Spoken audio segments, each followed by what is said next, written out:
Welcome to WB Mason Postgame Extra exclusively on SNY.TV. Tuesday night at Citi Field, the Mets beat the Marlins for the second straight night, 7-4. A lot of heroes in this game. Let's start with the starting pitcher, Seth Lugo. His third big league start, his first at Citi Field, and he got his second straight win. Yeah, put back-to-back wins together. I think Lugo could have really, after giving up the two-run home run early to Christian Yelich, but he recovered. He pitched out of a lot of jams, but he got through 6 innings. We almost thought he would go 7, and after that, the Robles pitched awfully well. That was a big opening for the Mets.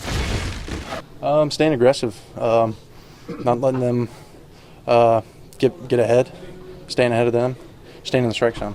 Our young guys have stepped up. You know, we came into this season with what the moves we made last year to get our help. We traded a lot of very, very good young pitching away, and we're really lucky this organization's stocked because these guys have come up and, I mean, they've literally just saved us with all the injuries we've had to the pitching staff. And, you know, they don't seem intimidated by anything. Seth, you know, throws his pitches for strikes, and last night was probably the best I've seen Rafi pitch in a long time. So they've done a great job.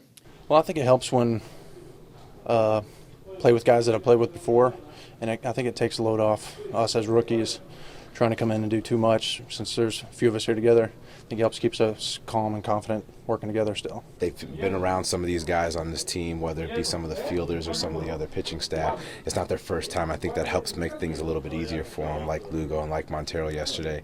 And then just a matter of just going out there and trusting their stuff, knowing that whoever's behind the plate, whether it be Rivera or Darno, is just calling the game. You just go ahead and trust it and trust your stuff, and they have good stuff.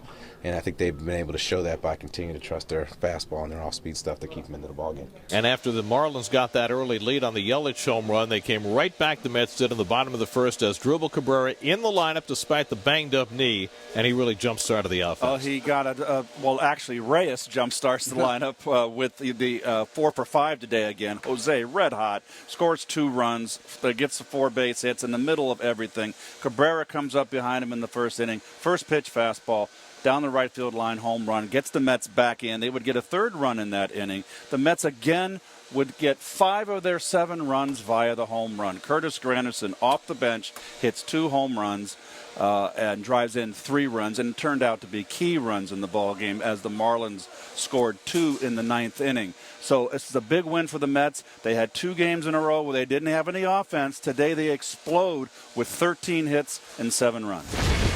It's tough to pinch hit in any situation, regardless of the timing of the game or who you're facing, whatever it is. And it's something that very few guys are able to be successful at. So to come in and try to get something going against their starting pitcher, who I haven't had the most success against, it's definitely something good. Try to continue to extend the lead for us, but definitely not an easy task by any means. You know what? I'm feeling really good on the play. So I got a little pain in my knees, but I want to be there for the team, you know, try to help the team to win.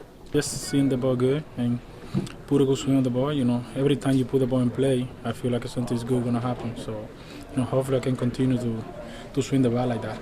You know, right now we just try to take it one game at a time. I mean, we're just trying to win series and try to go from there. You know, we're very confident right now. We're playing good baseball, and we just need to continue to play consistent all the way through September. Granderson, only the 3rd man in history to hit 2 home runs off the bench, joining Scott Hairston and Hawk Taylor. And maybe the most important thing that happened tonight, Hansel Robles, 2 scoreless innings in relief. Yeah, he was throwing harder than he's ever thrown in this last month, 98 miles an hour. But what I liked, he used his fastball more. Everything was on the knees, and he went right after the hitters, something he hasn't done in the last couple of weeks. Mets have won 8 of 10. 3rd game of this 4-game set Wednesday night with Bartolo Colon on the mound against David Phelps. Our coverage begins with Cadillac first pitch at 6 o'clock on SNY, and we'll be doing the game from the promenade upstairs outside.